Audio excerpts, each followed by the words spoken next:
పద్మపీఠం, దాని మీద ఆయన పాదాలు, మెడలో వేసుకున్నటువంటి సాలగ్రామాల మాడలు, ఇలా ముందుకొచ్చినటువంటి వక్షస్థలం, శ్రీదేవి భూదేవి వాళ్ళకి చుట్టినటువంటి పుష్పాల మాలలు, మొలకి పెట్టుకున్నటువంటి నాగాభరణం,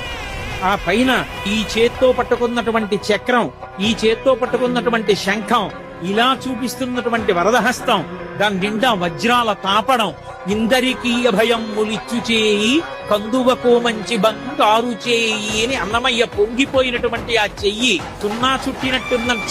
చిరునవ్వు నవ్వుతున్నటువంటి చిన్న గుంటటి మూతి, దాని కింద గడ్డం మీద కర్పూరపు మచ్చ,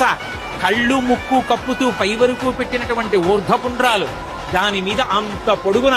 వజ్రాలు తాపడం చేసినటువంటి కిరీటం, ఈ చేతి మించి అలా కిరీటం మించి ఇలా దిగినటువంటి పెద్ద తోమాల, ఆ స్వామి దివ్యమంగళ విగ్రహాన్ని పైనుంచి కిందకి, కింద నుంచి పైకి చూసి పరమ సంతోషాన్ని పొందాడు.